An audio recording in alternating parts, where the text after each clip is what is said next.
At 7:42 a.m. on December 7, 1941, Commander Minoru Genda stood on the flight deck of the aircraft carrier Akagi, positioned 230 miles north of Oahu, watching the second wave of Japanese planes return from their strike on Pearl Harbor. The task force had set sail from Hitakapu Bay in the Kuril Islands on November 26, maintaining absolute radio silence for the entire 12-day journey across the North Pacific. 6 aircraft carriers moved in formation: Akagi, Kaga, Soryu, Hiryu, Shokaku, and Zuikaku, supported by 2 battleships, 3 cruisers, 9 destroyers, and 8 tankers. It was the largest carrier strike group ever assembled. The carriers rocked gently on the Pacific swell, and the morning air was thick with the smell of aviation fuel, heated metal from returning aircraft engines, and salty sea spray. Around Genda, pilots and deck crew were celebrating. Men hugged one another, shouting and laughing with the mix of relief and excitement that follows surviving a combat mission.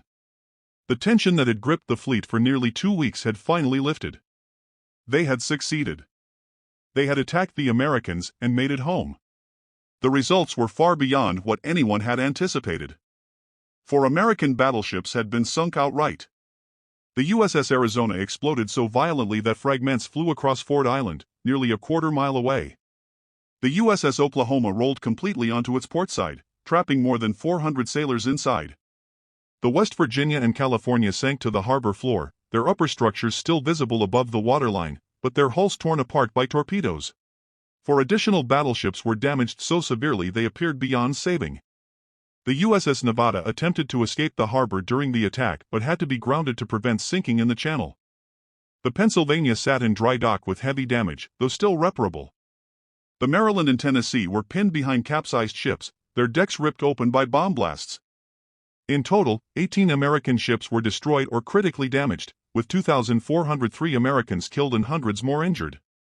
Japan had lost only 29 aircraft out of 353 launched, 90 fighters, 5 torpedo planes, and 15 dive bombers, just 8% losses, a remarkably small number for such a massive strike. By any military standard, it was a decisive and overwhelming victory. Commander Mitsuo Fukita, who led the aerial assault, landed on Akagi and reported to Vice Admiral Chuchi Nagumo that the operation had been a complete success. The American Pacific Fleet had been shattered, leaving the path open for Japanese expansion throughout Southeast Asia.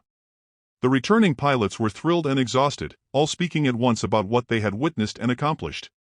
Yet Commander Genda remained distant from their excitement. He was 37 years old, recognized as one of the sharpest strategic minds in the Imperial Japanese Navy.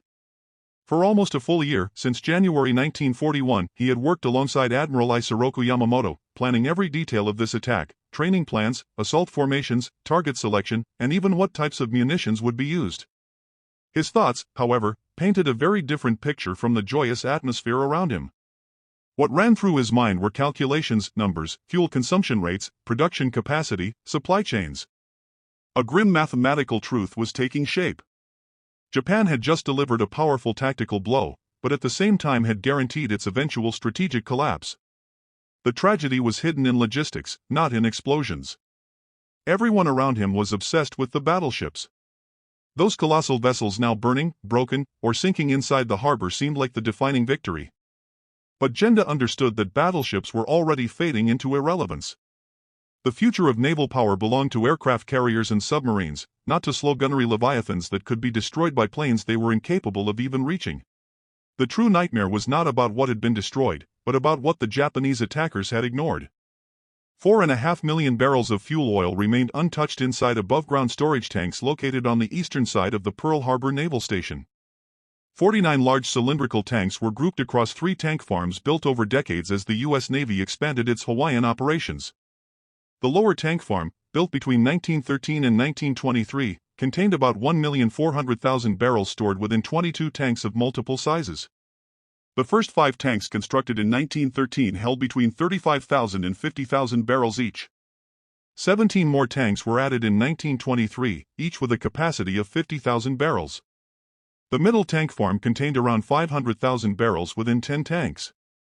The upper tank farm, by far the biggest facility, held approximately 2,500,000 barrels stored in 17 tanks, each capable of holding 150,000 barrels. Combined, these fuel supplies represented every drop of petroleum available to the entire United States Pacific Fleet. Admiral Chester Nimitz would later remark that Pearl Harbor stored 4.5 million barrels of fuel oil, and every drop of it could have been destroyed by nothing more than .50 caliber machine gun fire, not even requiring bombs. These tanks were designed for convenience and speed during peacetime, not for protection in wartime. They stood fully exposed, above ground, clearly visible from the sky, positioned close together to simplify piping connections. They were built for operational efficiency, not for survival. The tanks were unmistakable from the air. Japanese reconnaissance had already photographed them. One scout pilot, Takeo Yoshikawa, the spy operating under the false identity Tadashi Morimura from the Japanese consulate in Honolulu, had spent months carefully studying Pearl Harbor. He observed the arrivals and departures of ships, counted the number of aircraft at multiple naval airfields, and pinpointed the exact locations of dry docks, maintenance zones, and repair stations. He delivered weekly intelligence reports on U.S. fleet activity and base infrastructure through encrypted communications transmitted using ordinary commercial telegraph services. Japanese strategists were well aware of the fuel storage facilities. The tanks were frighteningly exposed. Their construction consisted of thin steel plates intended only to contain liquid under normal pressure, not withstand attack. The metal was just thick enough to hold fuel oil and served no defensive purpose. Even a relatively small armor-piercing explosive, such as a 500-pound bomb, could easily tear a hole through a tank. Once breached, the oil would spill out and catch fire. Although fuel oil does not ignite like gasoline in a loud explosion, it burns fiercely and continuously. A single ruptured tank would ignite a massive blaze lasting days or even weeks. The heat from one burning tank would be so extreme that nearby tanks could burst open without being directly hit. Flames would jump from tank to tank, eventually engulfing the entire storage field. After the first tank was breached and burning, the destruction of the entire complex would become inevitable. All 4.5 million barrels would be lost. At the time, the Pacific Fleet carried only about 760,000 barrels of fuel aboard its oilers and stored within ship bunkers. That amount represented less than 1/16 of the total supply located at Pearl Harbor. In the 9 days following the attack, the fleet consumed roughly 750,000 barrels while searching for the Japanese carrier force and protecting approaches to Hawaii. In barely over a week, nearly all floatable fuel reserves were gone. Without the large shore storage at Pearl Harbor, the Pacific Fleet would have been completely paralyzed. If those tanks had been destroyed, the U.S. Navy would have faced disastrous consequences. The Pacific Fleet would have been forced to abandon Pearl Harbor as an advanced naval center. Every major vessel would have been compelled to retreat back to the West Coast, to ports such as San Diego, Seattle, or San Francisco, more than 2,000 miles away. Operating from California would have doubled the fuel required for missions across the Western Pacific. For example, a destroyer capable of operating for 10 days in the Philippines when supplied from Pearl Harbor would only be able to function for 4 days when resupplied from San Diego, because most of its fuel would be spent traveling to and from the combat region. The overall operating range of every American warship would have been cut in half. Sustained naval actions west of Midway would have been severely weakened. The United States would have been unable to interfere with Japanese expansion in the Philippines, Malaya, and the Dutch East Indies for at least a year to a year and a half, and possibly even longer. It would have taken America several years to rebuild fuel storage capacity in Hawaii. Constructing 4.5 million barrels worth of oil storage could not be accomplished quickly. Each individual tank demanded engineering, construction time, inspections, and operational testing. Additional infrastructure would also need to be created: pumping stations, lengthy pipes, loading systems, and fire control measures. The entire logistics network would have required total rebuilding from the ground up, all while fighting a two-front naval conflict. Yet the Japanese air crews never targeted the fuel reserves. Not a single bomb struck the tank fields. The attack strategy did not list the oil storage as an essential objective. Pilots were never informed of its strategic value. No bombs or torpedoes were assigned for its destruction. Instead, Japanese planes concentrated entirely on battleships, the large, visually striking targets that appeared critical but were already becoming outdated. Meanwhile, aircraft carriers, submarines, repair facilities, dry docks, and most importantly, the fuel tanks, all the truly decisive targets, were either not present that morning or were intentionally overlooked in favor of sinking battleships. This failure was not accidental. It emerged directly from major strategic misjudgments that had been made months earlier while designing the operation. These misjudgments involved fuel usage, oil availability, tanker limits, and how long Japan could maintain a war effort without American petroleum. Captain Kamito Kurushima, serving as chief staff officer to Admiral Yamamoto, had been deeply involved in these calculations. Kurushima was respected as one of the most brilliant thinkers in the entire Japanese Navy. He had an unusual personal reputation. He sometimes worked completely undressed in his quarters, claiming clothing interfered with his concentration. He consumed enormous amounts of rice and almost no other food. He could recite from memory the fuel storage and sailing range of every major Japanese and American warship. In early 1941, Japanese naval planners faced a crucial question: could Japan maintain a prolonged conflict against the United States? The answer relied entirely on petroleum. Japan imported 90% of its oil. In peacetime, the nation used between 32 and 37 million barrels every year for both civilian needs and military requirements combined. Most of that fuel supply came from America and the Dutch East Indies. The American oil embargo put into effect on July 26, 1941, after Japan occupied southern French Indochina, its main supply of fuel was suddenly severed. The United States embargo was immediately followed by similar bans from Britain and the Netherlands government in exile. Practically overnight, Japan lost access to more than 80% of its imported oil. By the time autumn arrived in 1941, the country possessed around 50 million barrels in total strategic reserves. These were divided among the Navy, the Army, and the civilian emergency storage required by laws established in 1934. During ordinary peacetime activity, the Imperial Japanese Navy alone was burning fuel at a staggering pace, nearly 2,900 barrels every single hour. That amounted to roughly 69,600 barrels being consumed daily, or 25.4 million barrels spent annually just to operate naval forces. When the Army's fuel usage and civilian consumption were added in, the 50 million barrel reserve was being drained at a dangerously fast rate. Without gaining access to new fuel sources, Japan's military would become entirely unable to conduct combat operations by sometime in 1943. This crisis left the nation facing two extreme options. One option was surrendering to Washington's demands, which required withdrawing from China and abandoning the entire vision of a greater East Asia co-prosperity sphere. The other was to launch a war in order to seize the resource-rich oil fields of the Dutch East Indies before its fuel reserves disappeared. Japan's naval leadership chose war. But that decision required answering a critical question: could Japan defeat the United States fast enough to avoid running out of petroleum? The answer depended on three key assumptions. Each assumption appeared logical at the time. Each one was backed by doctrine, historical evidence, or intelligence assessments. Yet every assumption turned out to be fatally incorrect. First assumption: the war would be brief. Japanese officials believed the United States would seek peace negotiations after only 6 to 8 months of conflict. They viewed Americans as people unwilling to endure harsh losses or long-term suffering. According to this belief, after suffering early setbacks, the U.S. would be willing to compromise and accept Japanese control over Southeast Asia. Because of that expectation, oil calculations were based on a rapid campaign. Long-term sustainability of fuel was dismissed as unnecessary. Second assumption: naval strategy would follow the decisive battle model that had shaped Japanese thinking since their victory over Russia at Tsushima in 1905. Under this doctrine, the main fleet would stay close to home, waiting for the U.S. Pacific Fleet to approach Japanese waters. Then one or two massive naval battles would occur, where Japan expected to annihilate the American fleet in large surface engagements. This strategy implied that most Japanese warships would spend long periods at anchor, using almost no fuel. Only a small portion of the Japanese fleet would be actively deployed at any one time. Fuel usage was expected to be predictable, manageable, and relatively low. The third assumption was that seizing the Dutch East Indies oil fields would permanently resolve Japan's energy supply problem.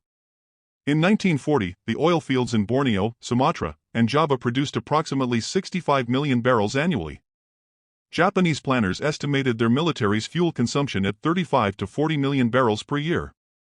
They believed that capturing these oil fields would provide more than enough petroleum to meet Japan's needs indefinitely.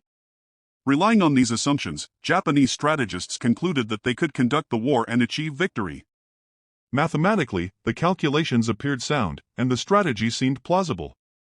By September 1941, with 50 million barrels in reserve and the potential to secure 65 million barrels per year from captured oil fields, Japanese planners felt confident that they could sustain a prolonged conflict. However, every assumption proved false, and the errors embedded in these calculations would ultimately doom Japan even before a single shot was fired. The war was not brief. The United States did not negotiate after 6 months. Instead, Americans responded to the attack on Pearl Harbor with fierce resolve. President Franklin Roosevelt's declaration that December 7th would live in infamy united the nation. American industrial capacity shifted to total war production. Shipyards that had previously constructed merchant vessels began producing warships. Automobile factories were converted to manufacture tanks and aircraft. The entire economy mobilized. The conflict endured for 3 years and 8 months, not 6 months as Japanese planners had expected. Japanese naval operations did not follow the assumed decisive battle model. The Pacific War evolved into a continuous struggle spanning immense distances. Carrier task forces carried out raids on enemy bases thousands of miles from Japan. Submarines conducted extended patrols, targeting convoys. Amphibious assaults struck dispersed islands, requiring massive escort forces. Destroyers constantly ferried supplies and escorted convoys between bases. Every operation demanded constant movement, relentless maneuvering, and sustained fuel consumption at combat intensity. To illustrate the scale, a single destroyer operating at a cruising speed of 15 knots consumed roughly 100 tons of fuel per day. That same destroyer, conducting high-speed maneuvers at 25 to 30 knots, burned between 300 and 400 tons daily. Combat operations never occurred at steady cruising speeds, they were executed at maximum or near maximum velocity, resulting in fuel consumption rates 3 to 4 times higher than what had been assumed during peacetime planning. A destroyer on a combat mission might spend 2 weeks traveling to a designated operational zone, 1 week engaged in active combat, and then 2 additional weeks returning to base. During that single week of combat, the ship would consume as much fuel as it normally would over 3 to 4 weeks of standard peacetime cruising. The planning assumptions, which were based on average cruising speeds, were entirely disconnected from the realities of actual combat operations. Multiply this discrepancy across the entire fleet. By mid-1942, Japan was deploying dozens of destroyers simultaneously on various missions, each consuming 3 to 4 times the fuel originally projected. Add the fuel-hungry cruisers to the equation, then the aircraft carriers along with their air groups, followed by the massive battleships, which burned hundreds of tons of fuel per day even at moderate speeds. Include submarines, and the fleet oilers, which consumed fuel even while transporting fuel. The cumulative fuel usage rapidly exceeded all planning estimates by staggering margins. The actual figures reflected the severity of the situation. Japanese military fuel consumption for fiscal year 1942, spanning from April 1942 through March 1943, reached 41.79 million barrels.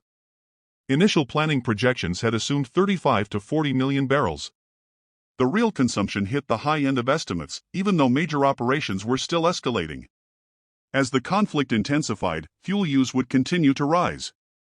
By fiscal year 1943, consumption had climbed to 43.99 million barrels, occurring during the peak of Japanese operations across the Solomon Islands, New Guinea, and the Central Pacific. The assumptions that fuel consumption would remain predictable and manageable proved completely false. Japan was burning through oil reserves at rates far faster than anticipated.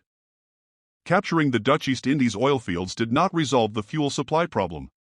When Japanese forces advanced through Borneo, Sumatra, and Java in early 1942, they discovered that the oil infrastructure had been extensively sabotaged. Allied defenders, realizing they could not hold the territory, had systematically destroyed as much production capacity as possible before surrendering or retreating. In Balikpapan, one of the most productive oil regions in Southeast Asia, Dutch engineers had demolished key facilities before the Japanese arrival. They destroyed pumping stations with dynamite, demolished storage tanks, and set wells on fire, producing massive blazes that burned for weeks. Concrete was poured down drill holes, rendering the wells unusable. Essential components were removed from refinery equipment and either thrown into rivers or buried. Electrical systems were sabotaged, and pipelines were damaged. Despite this, the sabotage was not entirely complete. Japanese forces advanced rapidly and were able to secure some oil facilities relatively intact, but the overall destruction was severe. Even those installations that seemed undamaged often contained hidden problems, missing components, compromised seals, malfunctioning safety systems, or equipment that appeared operational but would fail under actual use. Bringing production back online required highly skilled technicians, a resource Japan did not have in sufficient numbers. By contrast, the Netherlands and Britain had cultivated extensive petroleum engineering expertise over decades of managing these oil fields. Japan's domestic petroleum industry was minimal. Annual production from Japanese fields in Akita and Nagata totaled only about 3 million barrels. The country's entire petroleum engineering sector was perhaps only one-tenth the size of the workforce the Dutch and British had maintained in the East Indies. Most Dutch and British petroleum engineers had been evacuated before the Japanese arrived. Those who remained were taken prisoner rather than being forced to work. Relying on captured personnel posed serious security risks. Language differences created operational challenges, and Japanese authorities doubted the loyalty of the captured engineers. Consequently, Japan had to dispatch petroleum engineers from the home islands to operate the seized fields. Recruiting qualified personnel was difficult. Japanese universities had produced very few petroleum engineers because the domestic oil industry was almost non-existent. Mining engineers could be retrained for some tasks, and chemical engineers had knowledge of refinery processes. However, the specialized expertise required to efficiently operate tropical oil fields, maintain production, avoid reservoir damage, and troubleshoot problems as they arose was scarce. Equipment posed an even greater challenge than personnel. Oilfield machinery is highly specialized, heavy, difficult to transport, and impossible to improvise. Drilling rigs weigh hundreds of tons and need specialized transport. Refinery components are precision manufactured and cannot be easily replaced. Pumping equipment must match the specific characteristics of each well.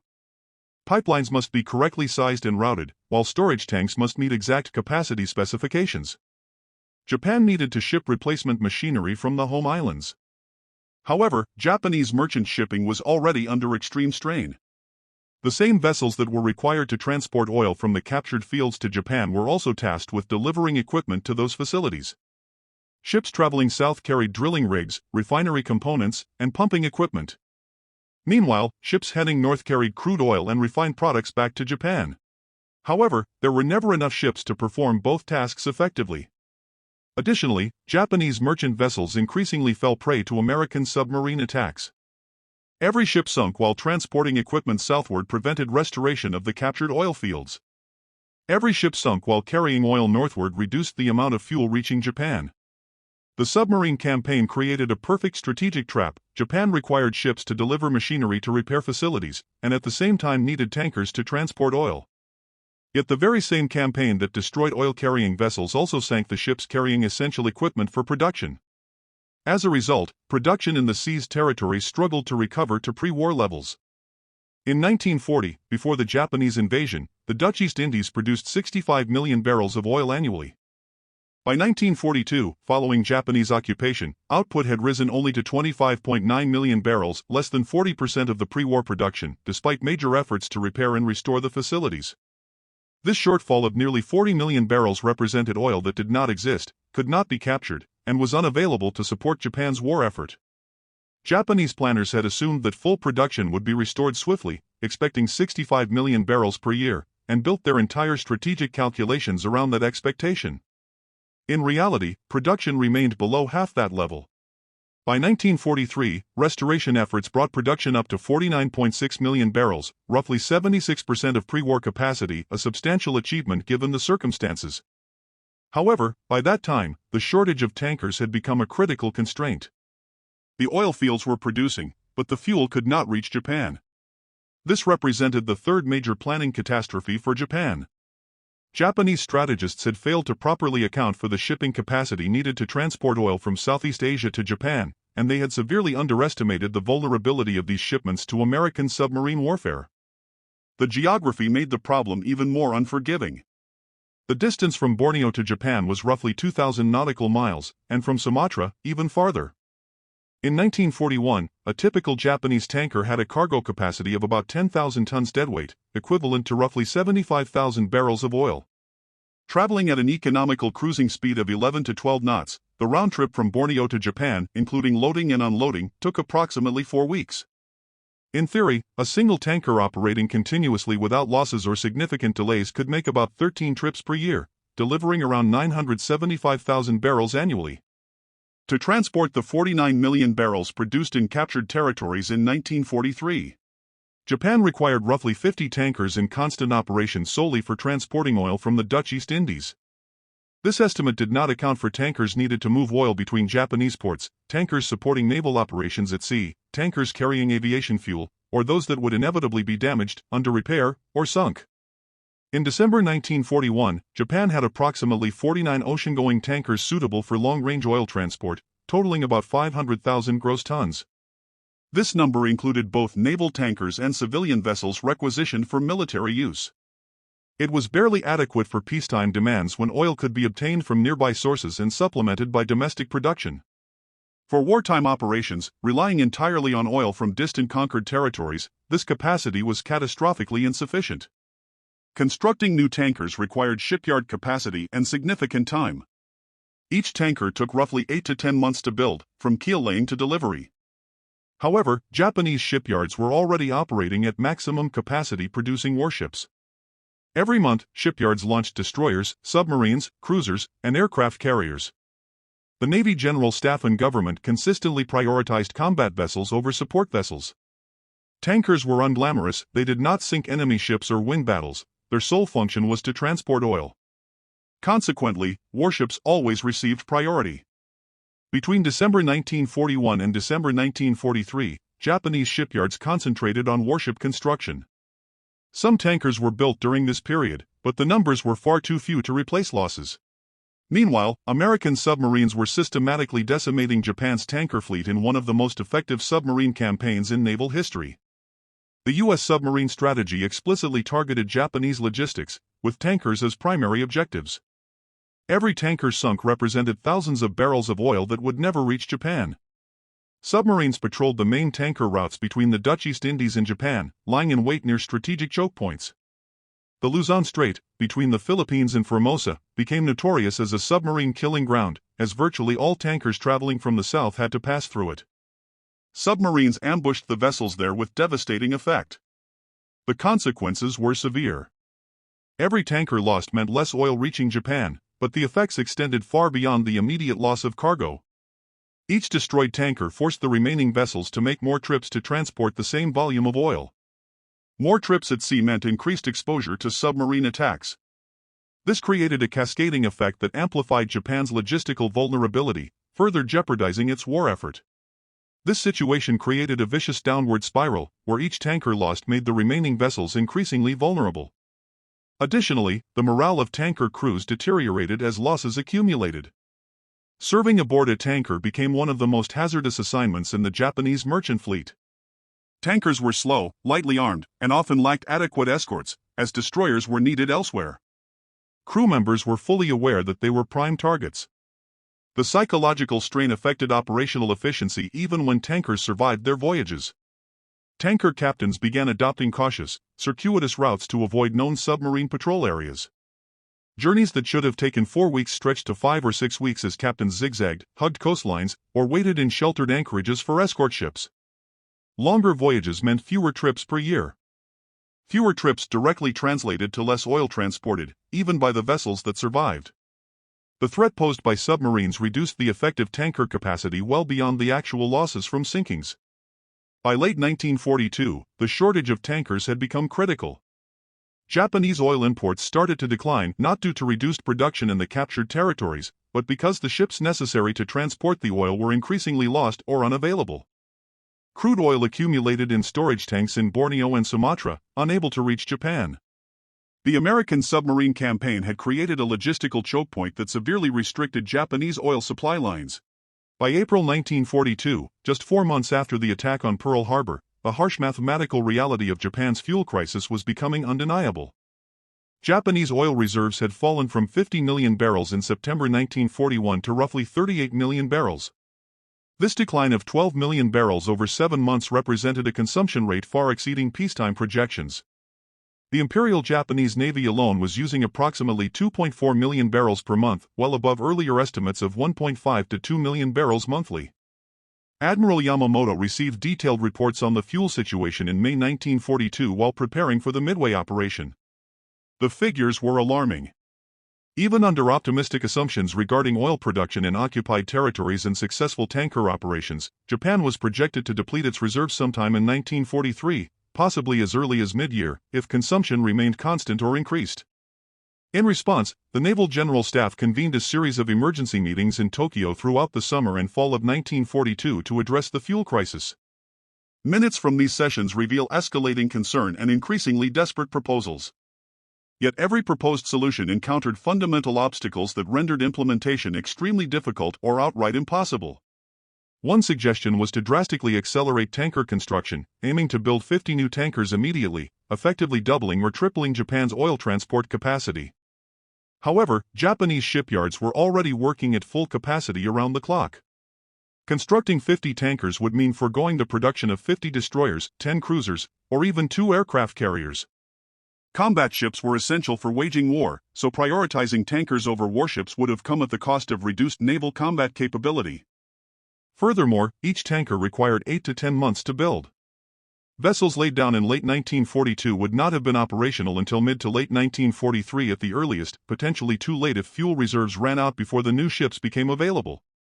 Another proposal involved slowing the operational tempo across all forces, ordering all units to minimize fuel usage, reducing training flights, limiting naval exercises, and keeping ships in port unless absolutely necessary. Yet reducing operations meant ceding the initiative to the Americans, allowing enemy forces to advance without opposition, and watching U.S. naval power expand while Japanese forces remained idle.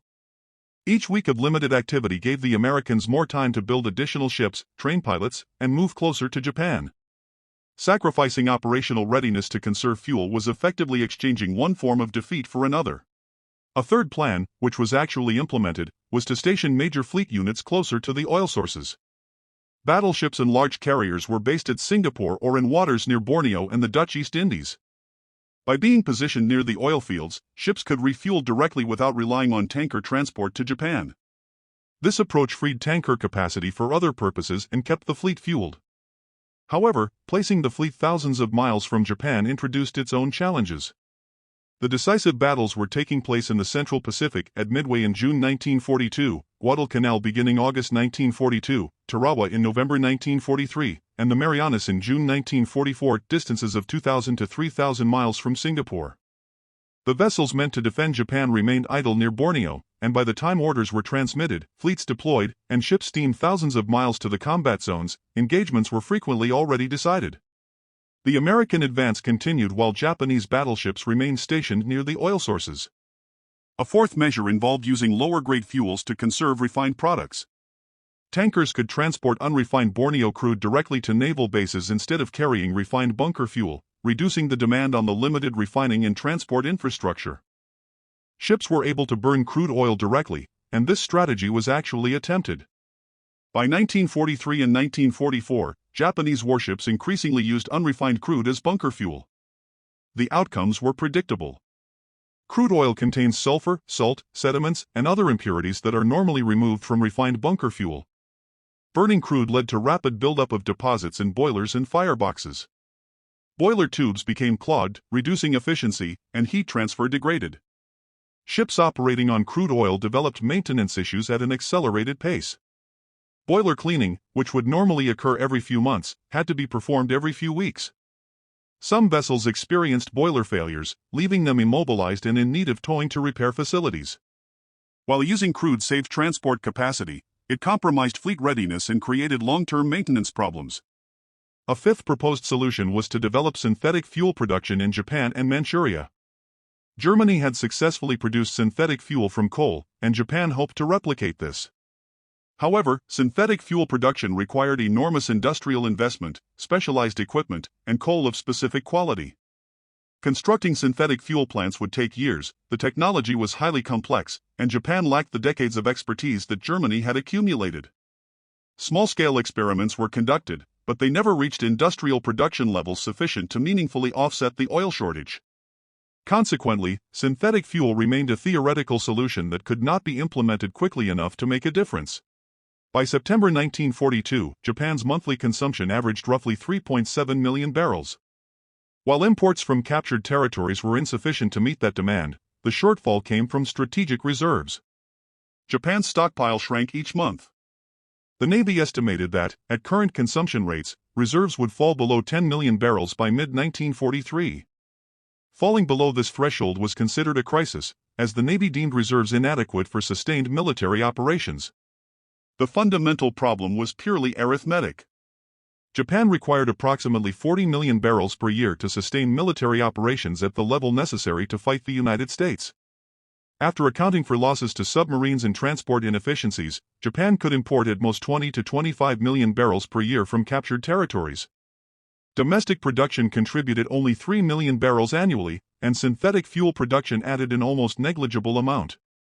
This left a structural deficit of 12 to 17 million barrels per year, making the fuel shortage unavoidable.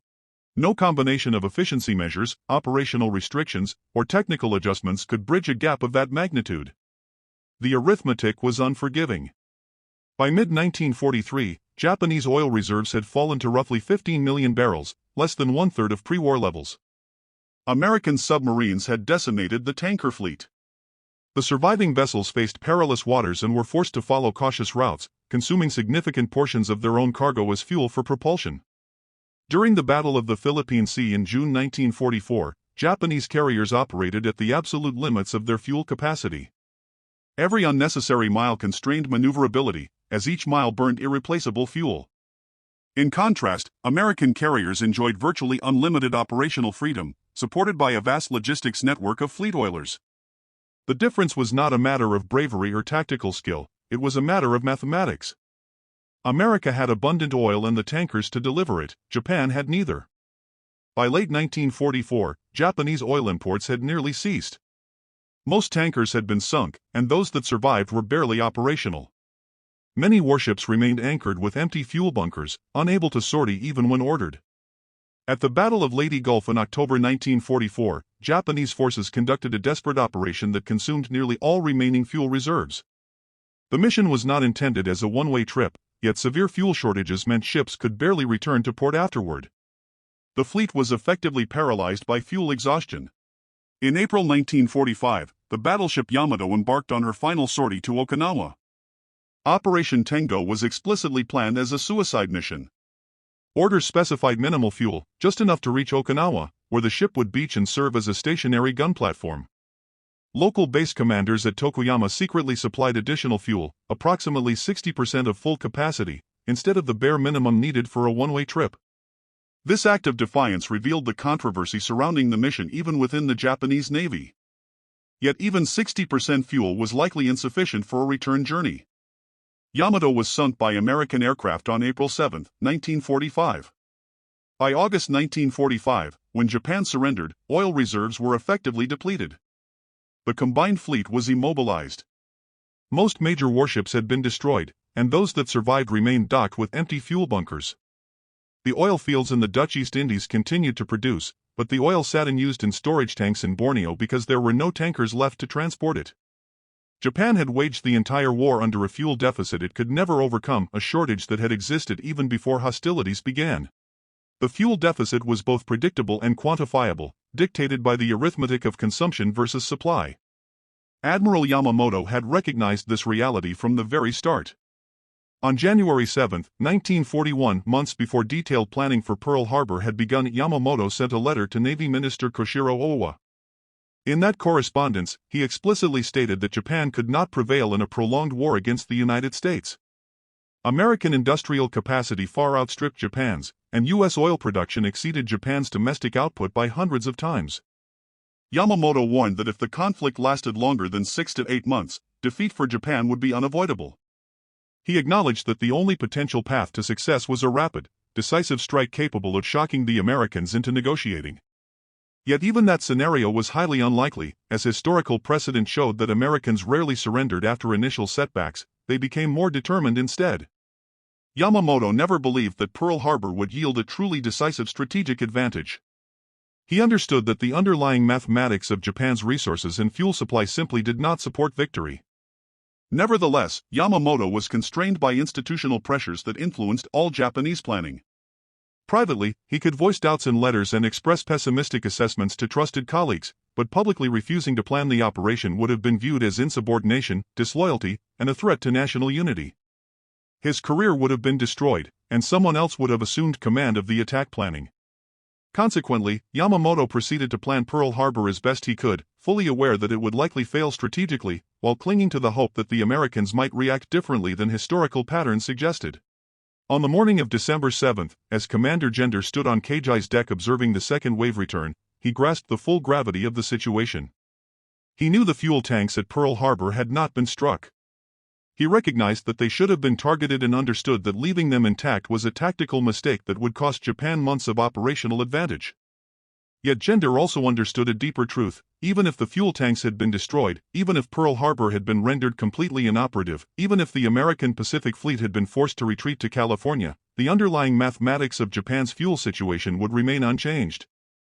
Fuel consumption rates were still too high, tanker capacity remained insufficient, and captured oil fields could not generate enough supply to meet demand. Destroying the fuel tanks might have delayed American offensive operations by 6 to 12 months, but it would not have altered the eventual outcome. The outcome of Japan's war effort was dictated by arithmetic that existed long before the first bombs fell. Japan required roughly 40 million barrels of oil annually, at a minimum, to sustain military operations at the intensity necessary to fight the United States. In reality, even after accounting for transportation losses, Japan could only access about 25 to 30 million barrels per year from all sources combined. This created a structural deficit of 10 to 15 million barrels annually. No degree of tactical brilliance, determination, or exceptional training could compensate for a shortfall of this magnitude. Industrial wars cannot be fought without industrial resources. Naval operations cannot continue without fuel. And arithmetic cannot be wished away simply because the numbers are politically inconvenient. This was the critical, fatal error that ultimately doomed Japan, not the tactical choice to prioritize battleships over fuel storage at Pearl Harbor, nor the operational decision to halt after 2 waves instead of launching a third strike. The decisive mistake was initiating war in the first place based on assumptions about fuel consumption, oil production, and tanker capacity that were demonstrably incorrect. These assumptions were made by planners who valued leadership approval over mathematical reality. Several officers in the Japanese Navy understood the constraints imposed by resources. They knew that Japan lacked sufficient oil to sustain a prolonged conflict, yet institutional culture actively discouraged dissent. Officers who voiced objections to sanction plans were often labeled as disloyal or lacking fighting spirit. Career advancement depended on compliance with leadership decisions, not on speaking uncomfortable truths. Voicing the realities of the resource shortfall would have amounted to professional suicide. Consequently, those who understood the arithmetic remained silent, while those who did not grasp the calculations made the crucial decisions. Japan entered the war relying on fuel consumption projections that underestimated actual requirements, oil production estimates that overestimated what captured fields could deliver, and tanker capacity calculations that ignored inevitable losses to American submarine attacks. The story of Japan's catastrophic miscalculations regarding oil is less about petroleum or logistics and more about institutional culture, political pressures, and leadership denial. It is about officers aware of uncomfortable truths but unwilling or unable to speak out, and leaders who chose to believe what they wished rather than what the numbers actually indicated. Captain Kato Kurashima, a brilliant staff officer known for his austere habits, working naked while subsisting on rice alone, survived the war. Whether he was ever formally interviewed regarding his wartime planning efforts remains unclear, but the failure of Japanese strategic planning stands as a testament to the consequences of ignoring arithmetic and rational analysis. The assumptions underlying Japan's war plan were fundamentally flawed, the calculations were incorrect, and the consequences were disastrous. Commander Minoru Gender also survived the war. He continued his military career, eventually becoming Chief of Staff of Japan's Air Self-Defense Force from 1959 to 1962. He also entered the political arena. In interviews throughout his life, Gender consistently emphasized that even if the Pearl Harbor attack had been executed flawlessly, even if every target had been destroyed, Japan still would have lost the war. The imbalance in industrial capacity and resources was simply too overwhelming to overcome. Admiral Yamamoto, however, did not live to witness Japan's ultimate defeat. He was killed on April 18, 1943, when American fighters intercepted his aircraft over Bougainville. American cryptographers had broken Japanese naval codes and learned his flight schedule. The interception mission was personally authorized by President Roosevelt. Yamamoto died fully aware that the fuel crisis was unfolding exactly as he had predicted. He knew that no tactical victories could alter the stark mathematical realities of oil consumption versus supply. The core lesson is straightforward yet profound: wars are not won by courage alone. Superior tactics and training are insufficient. Victory is determined by logistics, industrial capacity, resources, and the unglamorous mathematics of fuel supply versus demand. Japan required 40 million barrels of oil per year but only had access to 25 million barrels. The war was lost in that arithmetic. Every battle, every act of bravery, and every display of tactical brilliance merely played out the inevitable conclusion dictated by numbers. When nations ignore mathematical realities because they conflict with political objectives, when institutions suppress analysis that challenges approved strategies, and when leaders favor comforting falsehoods over inconvenient facts, the result is not merely defeat, it is catastrophe.